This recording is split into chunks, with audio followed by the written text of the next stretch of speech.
Bom dia, vamos dar início então à nossa aula hoje.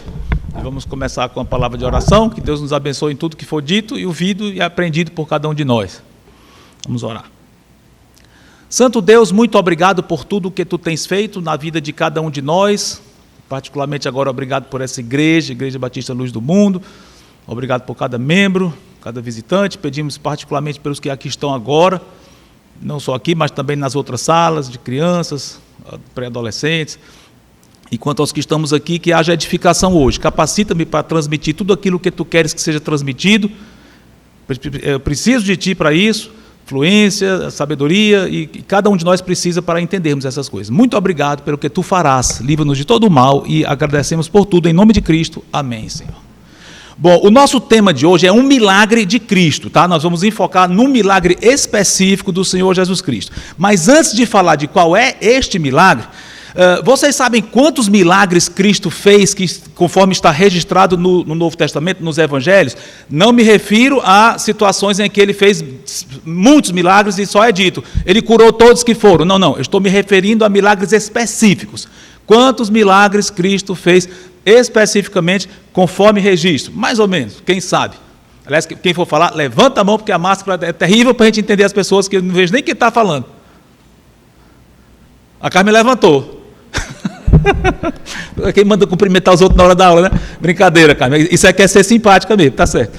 Mas vamos lá.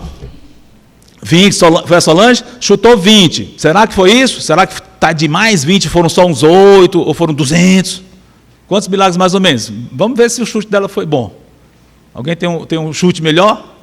Quantos milagres específicos Cristo fez? Estou juntando os 4 evangelhos para ver quantos milagres tem. Tem um número bem aproximado. Quantos seriam?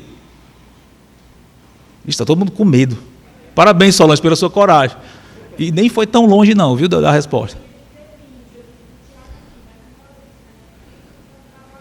Valendo 20. Quanto?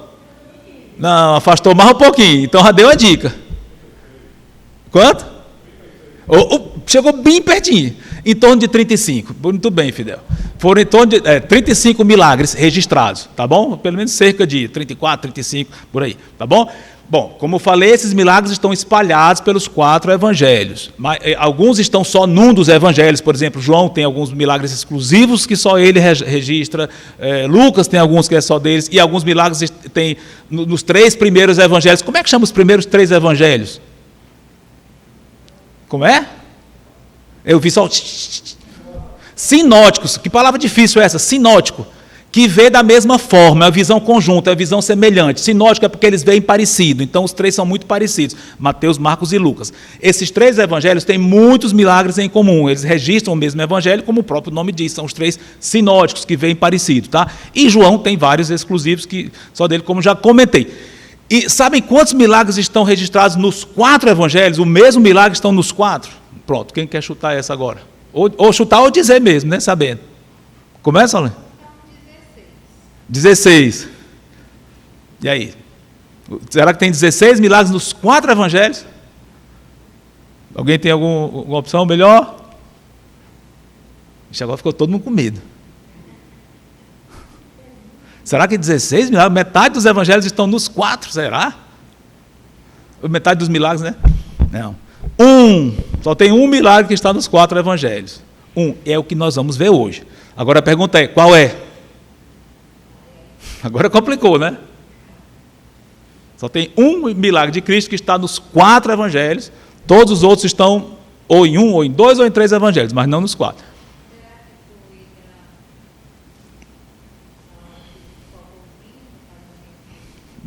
Vamos ver. Aliás, antes de responder essa pergunta de qual é o milagre, será que vocês conseguem se lembrar de alguns milagres de Cristo específicos? Vamos dizer, o que vocês lembram? Dos 35, vamos ver se a gente chega pelo menos nos 20. Mulher hemorrágica. O que mais? Oi? O cego Bartimeu, lá em Jericó. Transformou água em vinho, isso. Curou leprosos, é isso, né? Os 10 leprosos que ele curou, isso. Ressurreição de Lázaro, multiplicação dos pães. Opa, interessante como vocês, às vezes, quando alguém lembra de um dos milagres, os dois dizem juntos, bem, daqui na classe, separados bem longe um do outro, mas dizem o mesmo milagre.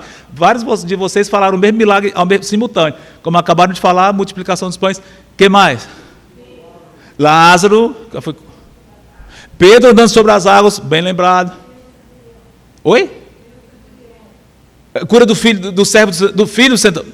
Servo do centurião. Peraí. Servo do centurião. Filha de Jairo, ressurreição. Isso, que teve duas, lembra a pesca miraculosa, que Cristo disse, lance a rede, aí encheu de peixes quando antes não tinha nada. Teve 2 vezes isso. No comecinho, na chamada dos apóstolos, e no finalzinho, o último milagre foi esse, a pesca abundante. O que mais? Água em vinho, foi o primeiro. Moeda de peixe, isso, Pedro encontrou moeda num peixe. Sogra de Pedro curada. Bem, lembraram de vários milagres. Acho que está aqui, se você fosse somar, talvez uns 15, vocês disseram. Muito bom, exatamente. Bom, o único milagre que está nos 4 evangelhos, que é o que nós vamos ver hoje, já foi dito aqui. Qual será?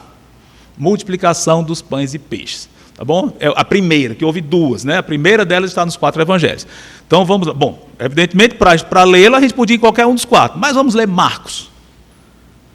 Marcos, capítulo 6.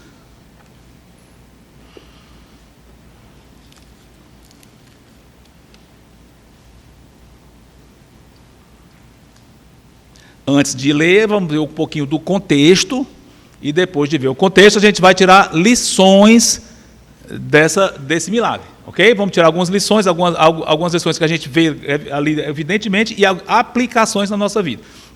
Alguns pontos que nós vamos ver são aplicações, digamos, livres. Não é o que o autor não está ensinando isso, mas a gente deduz. Opa, se aconteceu isso, vamos aplicar isso na nossa vida prática, em outra situação, tá? Então a gente vai tirar algumas dessas lições. Mas antes, vamos ver o contexto, como foi isso. Bom, o ministério de Cristo durou mais ou menos quantos anos? Bem aproximado.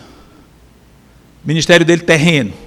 3 anos, entre 3 e 3,5, beleza, cerca de 3 anos. Tá? Normalmente se considera o primeiro desses 3 anos o ano da obscuridade. Por quê? Porque ele não era muito conhecido, ele estava começando a se tornar conhecido. Então, primeiro ano do ministério dele, obscuridade. O segundo ano da popularidade, porque as multidões começaram a segui-lo. Esse ministério foi muito marcado com a Galileia, mais ao norte. A primeira parte, muita coisa aconteceu na Judéia, parte sul, onde estava Jerusalém. E o segundo ano da popularidade, onde ele morou em Cafarnaum, lá na Galileia. Tá? Então, muita coisa aconteceu ali, grande parte dos sinóticos descrevem o que aconteceu lá. E o terceiro ano, o último ano dele, foi o ano da rejeição, porque ele começou a ser mais, a oposição começou a crescer mais fortemente contra ele, que culminou realmente com a morte dele, tá bom? E o milagre que nós vamos ver hoje aconteceu bem no comecinho desse terceiro ano, marcando a transição entre o segundo ano da popularidade e o terceiro, ou seja, começar agora o período da perseguição, e ele está começando o último ano dele aqui, o terreno, exatamente na ocasião desse milagre, porque foi uma Páscoa. Estava próximo da Páscoa, a penúltima Páscoa dele, então ia começar o último ano, e aí depois ia ter a última Páscoa onde ele ia morrer. Tá? Então, só para a gente se situar um pouquinho. O que estava acontecendo nessa época? 2 eventos marcantes que aconteceram exatamente aqui onde aconteceu esse milagre. Morte de João Batista. João Batista, vocês sabem a história, não vou descer a detalhes aqui para não desviar o foco, mas ele foi preso e decapitado exatamente nessa ocasião. Então, foi uma notícia muito triste, evidentemente, não só para o Senhor Jesus, apesar de que ele é Deus, é onisciente, sabe tudo, eu sei, mas no lado humano, claro que ele sofria com todo o mal acontecendo, especialmente com alguém tão especial como João Batista. Então, isso realmente, claro que deve ter entristecido bastante o Senhor, apesar de que ele sabia que era a vontade de Deus, óbvio, é outro assunto. E os discípulos. Mas foi uma notícia trágica. João Batista morreu, foi decapitado injustamente, de uma forma terrível. E outro, Cristo tinha acabado de enviar os seus discípulos de 2 em 2 para uma grande missão aí, pregando, curando, expulsando demônios e tal. E eles tinham acabado de voltar. Então, eles voltaram empolgados com o que tinha acontecido, vibrando. Olha, tanta coisa aconteceu, tu nos deste tanto poder para expulsar demônios e tudo aquilo. Então, eles voltaram vibrando. Então, o que marcou a época desse milagre foram esses 2 pontos bem contrastantes. Algo muito desagradável, morte de João Batista, mas, ao mesmo tempo, esse retorno deles vibrando, mas, ao mesmo tempo que voltaram vibrando, estavam muito cansados, então precisando de um repouso. Tá? Esse é o contexto do nosso milagre aqui. Vamos então para Marcos 6, 30 em diante. Vamos fazer o seguinte, quem quer ler do 30 ao 32, alguém lê, mas a condição é voz alta, bem alta. Solange, beleza, obrigado.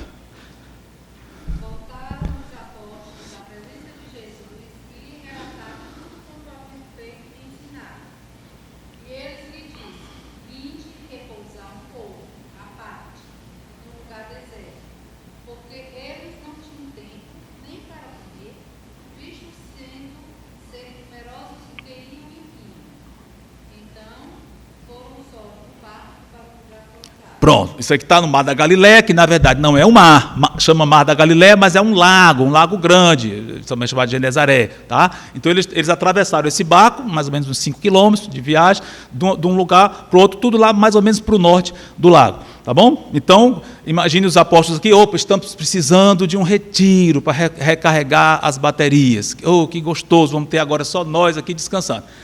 Muito bem, mas aí vamos ver o que aconteceu no versículo 33. Quem quer ler bem alto, se quiser, pode ser Solange ou outra pessoa, quem quiser, mas tem que ser alto. Marcos 6, 33.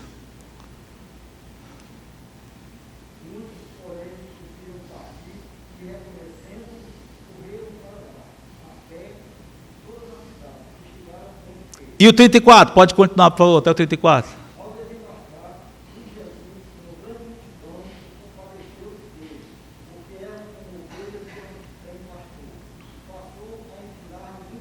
Olha, aqui já tem uma lição já tem lições interessantíssimas, só até aqui. Nem entramos no milagre ainda, mas já dá para tirar algumas lições. Quais? Uma delas é a questão de quando o Senhor Jesus priorizou servir as pessoas acima do próprio cansaço dele e dos discípulos, dos apóstolos. Quando ele viu aquela multidão, ele como se diz, ele não resistiu, entre aspas. Claro, dizer que Cristo não resistiu a alguma coisa, até coloca aspas disso, né? Mas seja como for, ele não pôde se deter de ajudar aquelas pessoas. Bem que ele poderia... Se você estivesse lá, se eu estivesse lá naquele barco, provavelmente, qual seria a nossa reação quando nós víssemos, precisando de um descanso, quando o barco está se aproximando da praia, quando vê um monte de gente, o que você faria? Olha, eu provavelmente dizia, Senhor, vamos passar adiante, olha ali, acabou-se o nosso descanso, a gente precisa de descanso, vamos passar adiante, vamos fingir que não vimos, vamos para outra praia. Talvez eu tivesse feito isso, talvez você tivesse feito isso, não estou afirmando, mas é uma possibilidade, né? Mas o que aconteceu? Eles foram. Aliás, é bem provável que os apóstolos tivessem desejado isso. Não posso afirmar isso, que a Bíblia não diz, mas é bem provável que eles dissessem, e agora? Mas o Senhor foi. E eles foram juntos, não murmuraram, pelo menos pelo que está registrado. E o que é interessante é que como foi que o Senhor Jesus os viu ali? Ovelhas que não têm pastor. Interessante. O que ele passou a fazer então? Ensinar muitas coisas. No outro evangelho diz que ele passou a curar pessoas. Mateus fala que ele curou. Então, e Lucas diz as duas coisas, que ele curou e ensinou, falando sobre o reino de Deus. Isso resume bem o ministério dele. Palavras e ações, pregação e obras. Interessante. Isso é um resumo do que cabe a nós fazer também, né? Estou aqui já abrindo um parênteses de aplicação bem no meio, mas o que cabe a nós na nossa vida é testemunha do Evangelho, mas ao mesmo tempo vive o Evangelho, tanto em santificação como em serviço. Pois o Senhor Jesus exemplificou muito isso, pregando a palavra e curando todos os que precisavam. Ok? E só mais um ponto aqui antes da gente prosseguir e ver o milagre. Interessante que quando ele viu que eram ovelhas sem pastor, ele ensinou. Para quê? Para que elas entendessem algumas coisas e, através do entendimento daquelas coisas, elas iam ser libertadas desse estado tão triste. Isso é importantíssimo, é interessante. Está nas entrelinhas aqui, eu não vou descer muitos detalhes aqui, porque eu quero ir logo para o milagre. Mas pensa nisso. Quando Cristo viu as multidões, como ovelhas sem pastor, desgarradas, coitadas, em situação péssima, o que ele fez? Vamos fazer uma reforma econômica aqui, vamos fazer aquilo, vamos fazer aquilo. Não. Tudo bem, ajudar economicamente é outro assunto, tem o seu lugar, mas a prioridade, se é que você quer que alguém deixe de ser uma ovelha sem pastor, o que é? Ensine, porque o que vai libertar as pessoas realmente de uma vida absolutamente sem sentido, presa, fácil de perigos reais, o que vai libertar a pessoa disso é entendimento da verdade. Isso é fundamental. Prega, porque o que vai fazer as pessoas deixarem de ser ovelhas sem sentido e risco é entender a verdade, é o entendimento de uma doutrina a verdadeira. Isso é o que torna as pessoas seguras na sua existência. Isso é fantástico e está aqui nas entrelinhas. O ver assim, pastor, vou ensiná-las. Eles precisavam aprender, crer nisso, e então elas iam deixar de estar tão inseguras nessa vida. Pegaram aí como é interessante isso? Pegaram não? Ainda bem. Vamos lá. Vamos prosseguir então. Agora vamos entrar finalmente no nosso milagre aqui. Versículo 35. 35 e 36. Quem quer ler? Bem alto.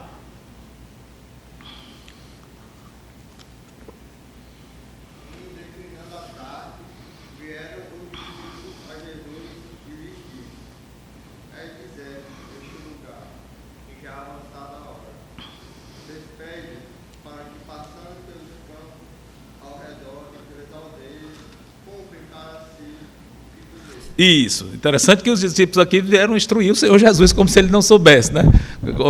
Senhor, tu tem que despedir essa turma aí, esse pessoal tem muita gente, tem milhares de pessoas, pelo jeito tinha 10 mil pessoas mais ou menos ali, é muita gente.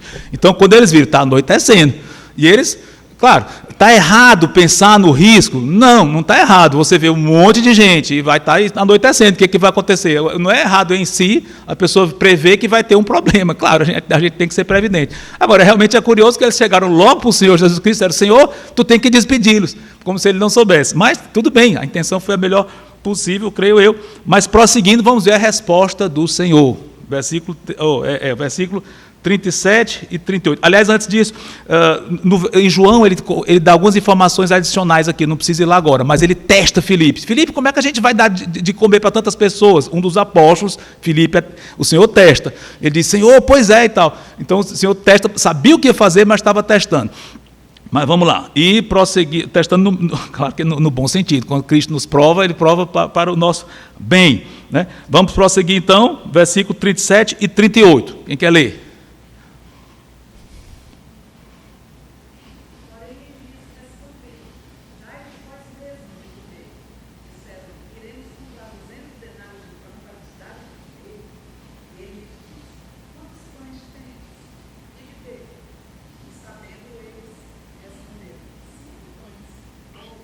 É, 200 denários é muito dinheiro, corresponderia mais ou menos hoje a 6 mil reais.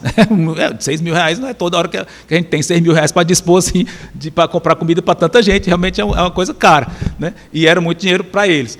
E como é que vai fazer? Né? No outro evangelho, no evangelho de João, também nós temos algumas informações a mais. Então foi André que chegou dizendo que tem um rapazinho, ele tem essa informação, que tinha pães de cevada, ainda tem essa informação a mais, e 2 peixinhos, ainda tem essa informação a mais, é outra palavra, que é peixe, lá é peixinho, né? Ou seja, parece que os peixes nem eram tão grandes assim. Tá? Então, prosseguindo então, versículo 39 e 40. O que diz? Quem quer ler?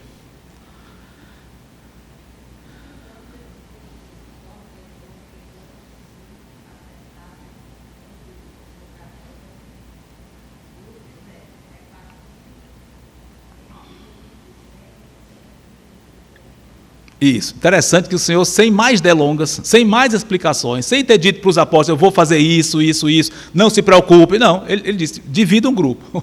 Quando o Senhor diz uma ordem dessa, já é para esperar, vem algo muito interessante aí, óbvio.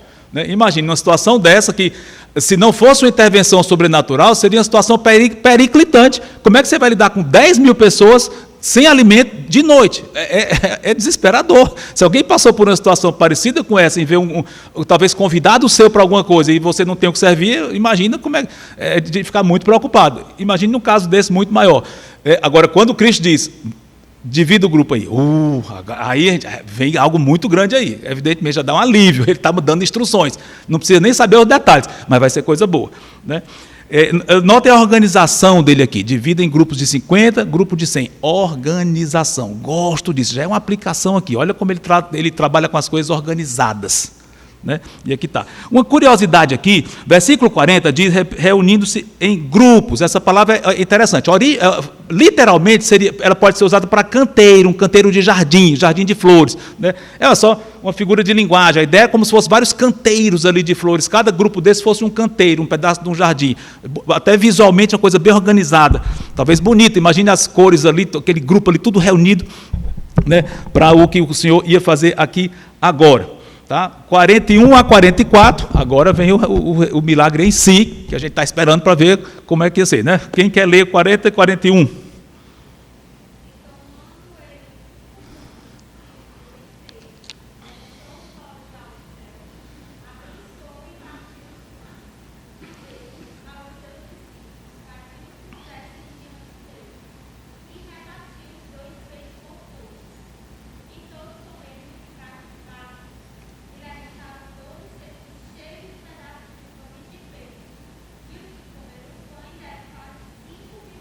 Isso, pronto, agora o milagre aconteceu, aliás é 5.000 homens, mas outro evangelho diz além de crianças e mulheres. Então se a gente for comparar proporcionalmente para cada homem uma mulher, que aliás podia ter muito mais mulheres do que homens, então no mínimo 10.000 pessoas aí, ou 15.000 no mínimo, muita gente aí.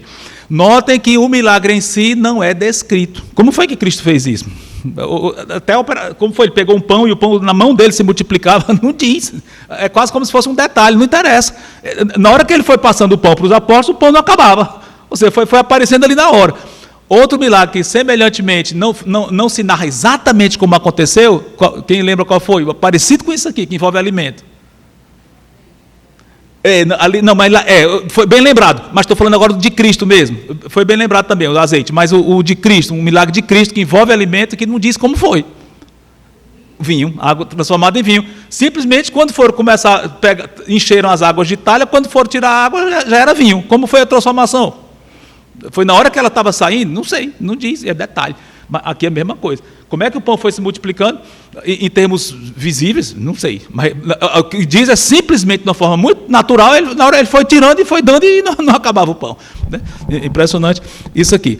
Todos saíram satisfeitos, muito claro aqui.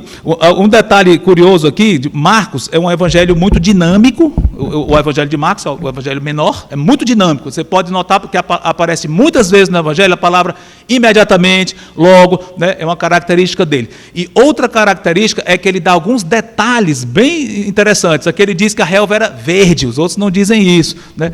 Outra ocasião em que Marcos dá um detalhe bem interessante é que na hora da tempestade, Cristo dormia sobre o travesseiro. Esse detalhe só Marcos fala. É só uma curiosidade literária aqui do evangelho em si que nós estamos vendo. Mas voltando para cá, notem que antes de repartir o pão e o peixe, o Senhor fez algumas coisas aqui.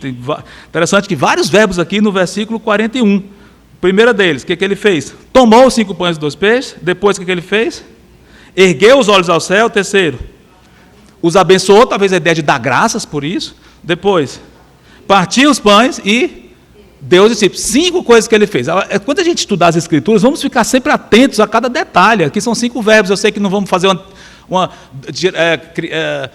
extrair doutrinas de cada um deles, não é um assunto, mas é sempre bom para a gente entender.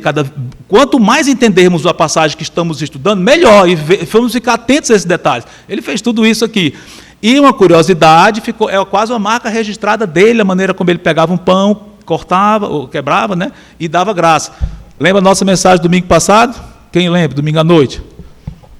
Os discípulos em Emaús, como foi que Cristo foi reconhecido no partir o pão? Isso é só uma curiosidade. Né? Então ficou algo bem característico dele. Tá bom? Bom, então aqui o milagre aconteceu e vamos então às nossas lições.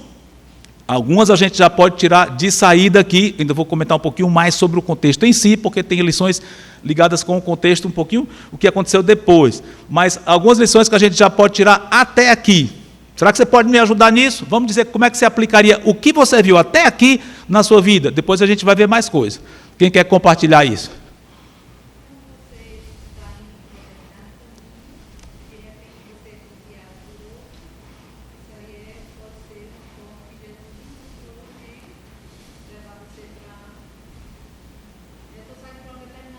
Sim.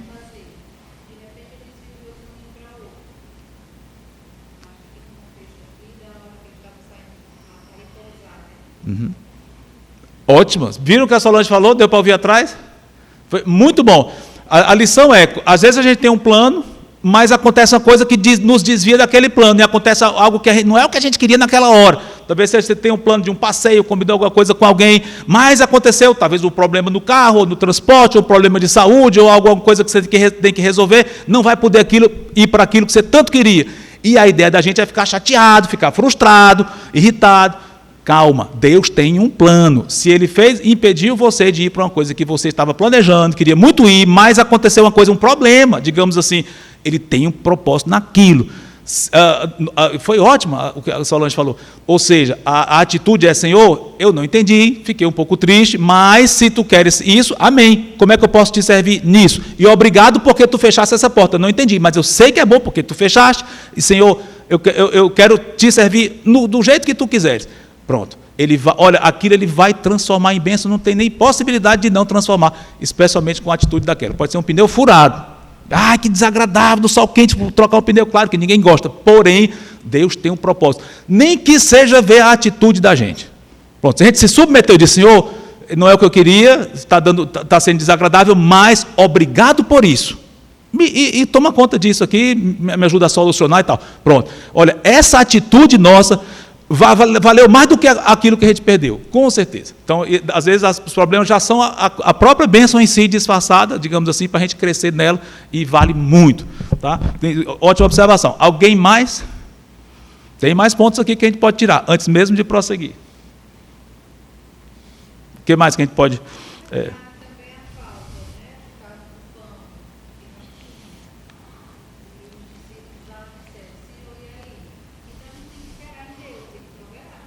Ok, bem lembrado, Solange. E notem que esse milagre aqui foi uma prova viva de uma promessa que o Senhor Jesus tinha feito antes. Que promessa? Bem geral, Sermão do Monte. Estão lembrados? Deu uma dica boa, né? Sermão do Monte, ele fez, entre várias palavras que ele disse lá, teve uma promessa.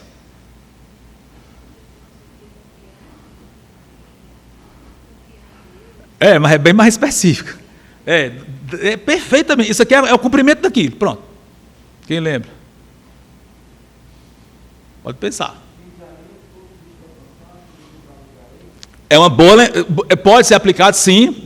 Sim. Não é o que eu estou pensando. O que eu estou pensando é mais direto com o milagre em si, com o que aconteceu. Mas não deixa de ser bem ligado com a promessa dele, sim. Mas prometeu e cumpriu aqui. De uma forma impressionante. Ninguém nunca pensou que fosse ser cumprido aqui de uma forma tão literal. Mas é mais específico. Ok. Exatamente, Kézia. Olha Mateus 6, 33. 31 e 33. Mateus 6, 31. Kézia pode ler? Mateus 6, 31 e 33.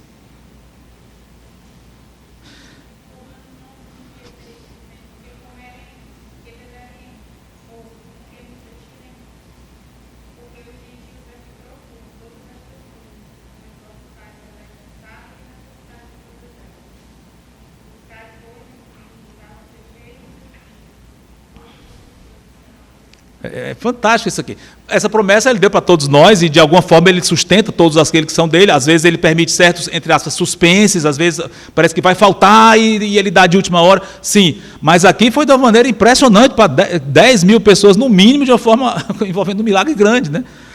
Ou seja, ele provou aqui. Então, que gostoso ver isso. Tem mais lições que a gente pode ver, nem que não dê tempo de passar adiante, talvez não dê tempo de passar o desfecho daqui do evento, mas... Tem uma coisa interessante aqui, eu vou dar uma dica, ligado com o rapazinho que deu os pães e os peixes. Pronto, aí deu uma dica boa. Que lição você pode tirar disso? 5 pães, 2 peixes, um alimento pouco ali, uma pessoa tinha e disseram: olha, o mestre precisa, dê. Ele deu.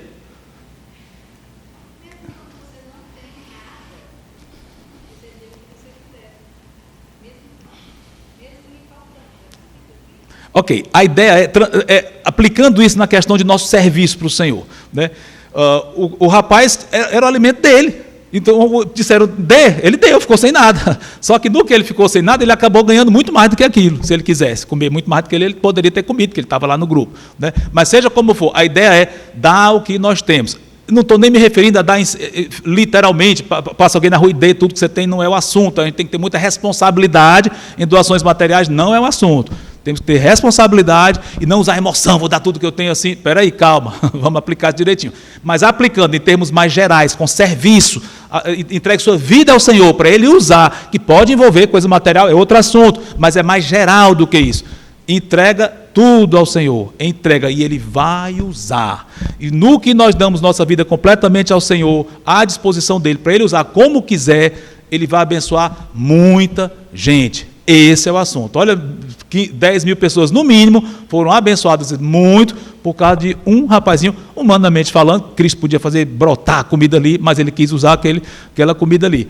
Um que deu seus dons e Ele multiplicou. E é assim uma aplicação, seus dons na igreja. Talvez todo crente tem pelo menos um dom. O que é dom? O dom é uma capacitação que vem do Espírito Santo para você servir um serviço ligado com sua igreja. Mesmo que o seu serviço seja feito lá fora, evangelismo, mas você está em comunhão com a sua igreja. E muitos do aspecto dos dons está ligado com o funcionamento da igreja interno. Sim, você serve na igreja, várias maneiras, a lista de dons é bem completa. No Novo Testamento são citados cerca de 20 dons e não é exaustiva, tem muitos dons que não estão citados aqui. Mas seja como for, existem várias maneiras de você servir na igreja e, evidentemente, lá fora também. Quando nós nos entregamos, Deus vai abençoar muita gente quando nós realmente damos tudo. Agora tem uma coisa interessante. Cristo podia ter feito, já falei aqui, brotar comida, não podia? Podia, claro. Onde as pessoas estão, vai aparecer diante delas pão e peixe. Podia. Ele não fez, porque Ele quis que alguém desse aquele alimento. Ele quis multiplicar o que já existia. Interessante esse aspecto. Outro ponto, o cardápio ficou bem limitado, pão e peixe. Mas era o suficiente para o que eles precisavam. Ele usou o que havia disponível. Novamente, é óbvio que ele podia fazer qualquer coisa, mas ele quis, eu vou usar o que tem ali, trazendo para cá, vou fazer uma aplicação bem livre aqui. Cuidado, não fique preocupado em, eu só tenho isso e agora? Ele quer usar aquilo que você tem. Não fique preocupado, mas eu queria ter aquele outro dom, aquele outro dom. Não, é esse. Esse que Ele lhe deu, é esse que Ele vai usar para a glória dEle, para edificar muita gente. Não fique cobiçando os dons dos outros. Ele sabe o que Ele deu para você. É isso que Ele quer usar. Ele vai usar a coisas que Ele já disponibilizou. Muitas vezes, muitos dos dons que nós temos são coisas que Deus já tem nos ensinado na prática, no dia a dia. Eu sei que é sobrenatural no sentido de que é o Espírito Santo que capacita, mas muitas vezes Ele usa capacitações naturais nossas. Ele já nos fez com certa capacidade e Ele usa aquela capacidade, embora Ele seja, claro, Ele pode dar novas capacitações no sentido de você não costumava fazer uma certa coisa na igreja, vai fazer outra, vai fazer aquilo que é novo, pode fazer isso, é claro que Ele pode fazer isso, mas muitas vezes Ele usa aquilo para o qual Ele já foi lhe talhando para fazer. E não se frustre dizendo que é só isso. Ele sabe. E, novamente, mesmo que tenha sido a comida abundante, o cardápio foi limitado. Debaixo do sol, ele tem coisas limitadas aqui, no sentido de que a fartura, no sentido de vai escolher a comida que quiser e tal. Não foi o caso. Ele quis usar a partir de algo que estava à disposição dele. Por outro lado, estou enfatizando bem a questão humana, ele nos talhou para uma certa missão, ele vai usar aquilo para o qual ele já foi nos preparando e tal. Por outro lado, aquilo sem a mão dele não serve para nada. Alguém pode se achar o melhor professor do mundo, o melhor pianista, ou cantor, ou organizador, ou gente da parte mais técnica, ou seja o que for, ou parte financeira, seja o que for. Eu sou o melhor economista, melhor isso, melhor aquilo do mundo. Mas na igreja, se não for o Espírito Santo lhe usando aquela sua aptidão que Ele deu, não vai edificar a igreja. E isso é muito interessante. Por isso que algumas pessoas podem confundir dom com talento. A pessoa pode ser muito talentosa, mas se ela usa aquele talento e Deus não está usando aquela pessoa para edificar o corpo, aquilo não vale nada. Imagine que uma pessoa chegou e cantou um solo na igreja lindo. Não estou falando da Priscila, não. Acho que Deus deu dom para ela mesma. E vários outros aqui na igreja, família do Helder, enfim, pessoas que são musicais, graças a Deus, eu acho que no caso aqui tem sido usadas para a glória de Deus. Sim, mas imagine que numa igreja chega alguém que canta lindo e todo mundo tal, mas ninguém foi edificado. Não sei porque aquela pessoa cantou de uma forma que não tocou o coração de ninguém. A voz é linda, tecnicamente falando é linda, mas não tocou. Parece que ali só teve um talento e Deus não usou. E pode acontecer isso em qualquer área. Alguém que serve à igreja em qualquer área, ou musical, ou qualquer outra, como eu tenho mencionado, mas aquilo não for Deus dirigindo, tocando o coração da pessoa para a glória dele e não edificar, não adianta, porque envolve o sobrenatural. Nós não vemos como Deus age, é invisível, mas se ele não tocar o coração das pessoas e edificar, pode ser o melhor pregador, professor, mestre, sei o que for do mundo, que não é o dom, é só mera retórica. Porque ele não está edificando. Ou seja, nós temos que realmente, mesmo que você seja muito bom numa certa área, se você não colocar à disposição do Senhor, dizendo, Senhor, eu dependo de Ti, me usa nisso, e ele não se agradar daquilo, e ele não usar pelo Espírito tocando corações, esqueça, melhor não fazer. Agora, claro, no lado humano a gente faz e confia que ele vai fazer. Óbvio, não estou dizendo, ninguém vai fazer nada. Não, óbvio. Senhor, eu confio que Tu vai usar o que Tu me deste. Então, eu vou fazer, mas dependa dele. Ok? Então, estão pegando essas ideias aí, essas lições. Uma coisa interessante. Agora, alguém tem mais algum comentário aí? Está todo mundo muito calado. Marli.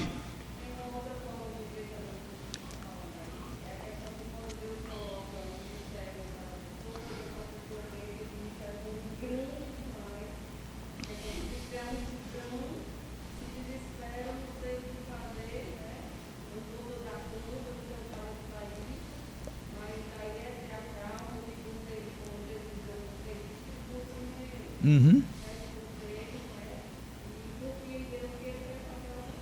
Perfeitamente. Muita gente diz, eu não tenho dom, não vou servir porque eu não tenho dom. Eu sou tão humilde, não tenho dom de nada. Humilde? Isso é pecado. Você dizer que não vai servir, não vou servir porque eu não tenho dom, não tenho capacidade. Isso é errado. Você está dizendo que Deus não lhe capacitou, a falha está nele. Ele prometeu que vai capacitar. Mas muito bem lembrado, Marli. Oi, Marcelo.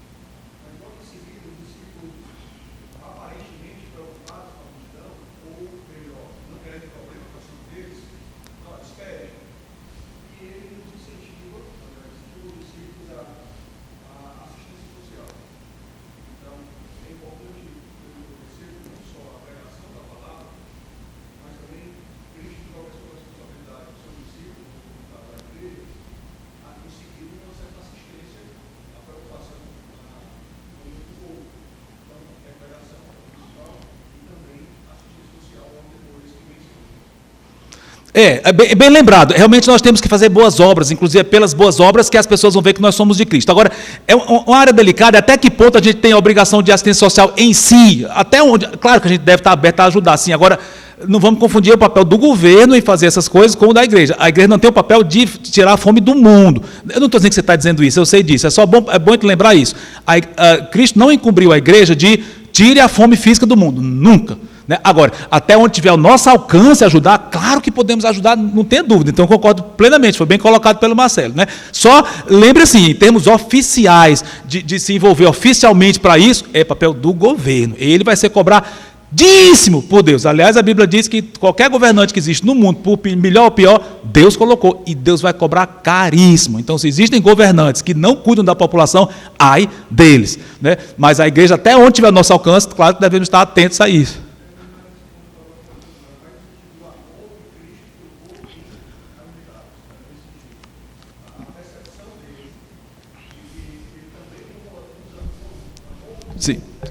Sim, com certeza. Claro, bem lembrado. Porque nós somos físicos, nós precisamos de coisa física. É isso mesmo, Marcelo. Ok? Bom, agora antes de concluir a aula, o Pepe vai já acabar com a aula, tocando ali. Oi, Carlos. Eu acho que dá. Cadê segura teu pai ali para ele não tocar. Tem quanto? 10 minutos para tocar o primeiro? Ixi, vamos lá, Carlos.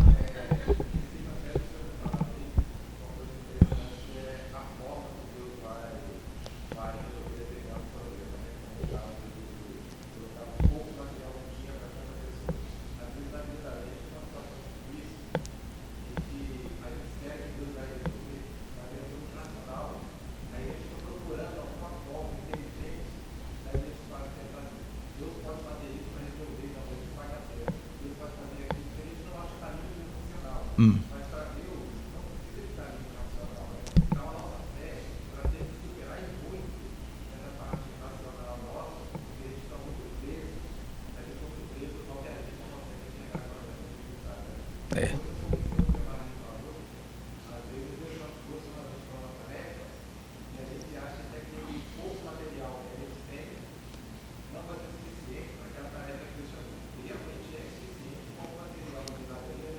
Uhum.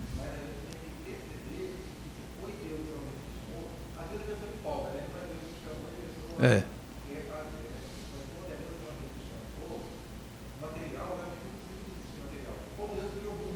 Uhum. Exatamente. É.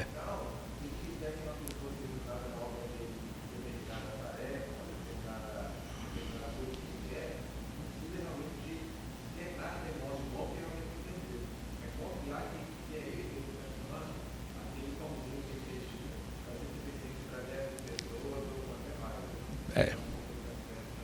Perfeitamente, muito bem colocado, boas colocações. Bom, seguinte, para concluir o último ponto, tinha vários pontos que a gente poderia falar, mas evidentemente não precisamos falar todos, mas tem um que não dá para deixar de falar, que para mim é o mais fascinante de todos. Não que esses não sejam interessantes, que são, mas tem um que é o melhor de todos, para mim, mais fantástico. Bom, antes de responder qual seria esse ponto, vocês lembram que o Senhor Jesus Cristo, no Evangelho de João, disse 7 frases, eu sou, até comentamos isso há 2 quartas-feiras passadas, eu sou algo que ele complementa a frase. Tem um que tem tudo a ver com esse milagre, quem sabe qual foi esse eu sou do Senhor, eu sou o quê que lembra esse milagre? Pão da vida. Será que é só coincidência que ele disse essa frase em relação a esse milagre? Não. Por quê? Porque o que aconteceu? Acho que dá tempo de a gente ir lá rapidinho no Evangelho de João. Quantos minutos, Tiago? Vamos mais dar tempo. Vamos lá para João capítulo 6. Olha o desfecho do milagre. Eu vou ler aqui rapidamente. João 6, 14 e 15. Vendo, pois, os homens... Chegaram lá? João 6, 14 e 15. É o mesmo milagre, ele está narrando, agora ele tem uma informação a mais aqui. Vendo, pois, os homens o sinal que Jesus fizera, disseram, este é verdadeiramente o profeta que devia vir ao mundo, o Messias. Eles esperavam o Messias que fosse libertar o Israel, no caso, dos romanos. Sabendo, pois, Jesus que estavam para vir com o intuito de arrebatá-lo para o proclamarem rei, retirou-se novamente sozinho para o monte. E o que ele fez além disso? Ele impeliu os discípulos para passarem para outra margem. Aqui eu não vou entrar em detalhes aqui, mas saibam que quando ele viu o pessoal se empolgando, milhares de pessoas ali, é o rei, vamos coroar o rei, é o nosso rei. Tal. Quando ele viu, qual foi a providência? Discípulos, vão-se embora, logo, porque ia ser uma tentação grande para eles. Imagine, o que os 12 apóstolos iam achar? É agora, ele vai reinar, vai começar aqui a revolução. Não era a hora, ele tinha que morrer primeiro. Ele vai conquistar o Império Romano? Vai, mas só quando ele voltar. Como é que é isso? Não vamos falar de escatologia agora não, mas seja como for, ele vai cumprir? Vai, na volta. Mas na primeira fase era morrer mesmo para poder reinar sobre eles. Então eles vão-se embora. E ele despediu as multidões sozinho. No dia seguinte, as multidões foram... Aqui aconteceu um outro milagre bem interessante. Os apóstolos foram antes dele de barco. Ele foi orar de madrugada, foi andando pelas águas até o barco, subiu no barco, Pedro quis andar pelas águas, aquela história toda. Mas aí chegaram lá, na outra cidade, do outro lado do barco. As multidões, no dia seguinte, correram para lá. E quando disseram, Senhor... Olha aqui, o versículo... João 6, 25 diz, olha, quando foi que chegaste aqui? Olha o que ele diz no versículo 26. Respondeu-lhe Jesus, em verdade vos digo, vós me procurais não porque vistes sinais, mas porque comeste dos pães e vos fartastes. Aquelas 10 mil pessoas não estavam interessadas no Evangelho, pelo menos grande parte delas. Muitos deles estavam interessados no aspecto material. Tá? Mas o que eu quero dizer agora vai sair o grande eu sou. Ele vai fazer um link entre o milagre que ele fez e ele próprio. Olha o versículo 35. João 6,35. Declarou-lhes, pois, Jesus, eu sou o pão da vida. O que vem a mim jamais terá fome, o que crê em mim jamais terá sede. Ele faz uma ligação clara entre o pão e ele próprio. Ou seja, o pão simbolizava ele. No Evangelho de João, os milagres de Cristo geralmente são chamados de sinais. Por que sinais? O sinal aponta para alguma coisa. E para que o sinal aponta? Quando Cristo fazia milagres, claro, ele pensava também na pessoa que estava sendo beneficiada, não tenha dúvida, em amor à pessoa. O Marcelo mencionou a questão do amor, que inclui até parte física, é isso mesmo. Ele tinha esse aspecto. Porém, maior ainda era a importância do milagre em apontar para quem ele era. Ele é o Messias. Ele está fazendo esse milagre para deixar claro que ele é o Filho de Deus Salvador. E, além disso, o milagre não só comprovava a missão dele, mas exemplificava algo do que essa missão significava. Pegaram isso? Não só dizia, ele é poderoso, é ele. Não, mas o próprio milagre em si era um exemplo do que ele fazia no aspecto espiritual. Pegaram essa ideia? Isso é importantíssimo. Exemplo, quando ele curava um cego, ele estava, além de beneficiando aquela pessoa com a visão, ele estava dizendo, eu dou a visão espiritual para as pessoas. Todos nós éramos cegos e passamos a ver. Quando ele ressuscitou o morto, o que ele estava fazendo? Eu vivifico os mortos. Todos nós que somos crentes éramos mortos e fomos vivificados. Ou seja, os milagres dele mostram o que ele faz na área espiritual. E um dia vai fazer a física também quando ele voltar, mas hoje é espiritual. Tá? Então, tentem traçar uma analogia entre o pão e ele, a maneira como ele alimentou as pessoas com o pão é a maneira como ele hoje alimenta o mundo com ele próprio, pelo menos as pessoas que se convertem. E, resumidamente, em alguns pontos, para a gente concluir aqui. Será que ele fez alguma coisa com o pão que aponta diretamente para algo que aconteceu com ele fisicamente? Partiu. O pão foi partido e multiplicou-se e alimentou. Ele foi partido, entre aspas, na cruz, ele foi perfurado com lança, perfurado com pregos e tal. O corpo dele foi moído, num certo sentido, foi partido para então poder multiplicar muitos. Em certa ocasião ele disse, o grão de trigo, se não for enterrado, morre, o grão morre. Mas se ele for sepultado, ele produz fruto, apontando para a morte dele. Isso diz lá em João 12. Mas o que ele quer dizer? Ele precisou ser partido para então poder ser multiplicado e saciar todas as pessoas. Isso é espetacular. O que a gente celebra na ceia? Exatamente isso. O pão simboliza o corpo de Cristo. É exatamente o que ele simbolizou aqui.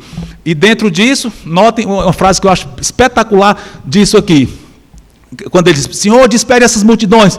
Ele diz, vocês mesmos vão dar de comer para elas. Espetacular. Espalhem o evangelho. Ou seja, eu sou o pão, vocês é que têm que chegar e dizer para essas pessoas quem sou eu. Vocês têm a missão de espalhar o pão no mundo todo. Vocês é que vão fazer isso. Não esperem que os descrentes vão fazer isso. Vocês têm a obrigação, e só vocês que são meus discípulos. Vocês conhecem a verdade, foram beneficiados por ela. Vocês é que vão divulgar e proclamar a verdade e viver de acordo com essa verdade. Ou seja, nós temos a obrigação de fala de Cristo para as pessoas, disponibiliza. E, evidentemente, nem todos vão se converter, mas todos aqueles que quiserem aceitar Cristo, porque Deus tocou o coração delas, vão ser saciados. Mais uma aplicação, todos os que estavam lá fisicamente foram saciados fisicamente. E todos os que ouvirem o Evangelho e quiserem, vão ser saciados. É impossível alguém dizer, eu quero aceitar Cristo, e ele não, esse eu não quero. Impossível. Quem quer, quem está realmente lá ouvindo, entrega a ele, vai ser saciado, vai comer o pão, entre aspas, vai absorver o sacrifício dele por nós. Tá bom? Bom, resumindo, é isso aí. Espero que tenha sido bem edificante para cada um de nós essas verdades. Tentem extrair lições dessa em tudo que vocês lerem das Escrituras, lições práticas, lições teológicas. Isso aqui é teologia pura, pois tentem extrair isso para conhecer mais a pessoa e a obra de Cristo. Amém? Vamos orar. Santo Deus, obrigado por essa aula. Eu te peço que tu tenhas tocado corações aqui hoje pela manhã, Senhor Deus. Muito obrigado. Em nome de Cristo, amém. Ok, tem um intervalo, né?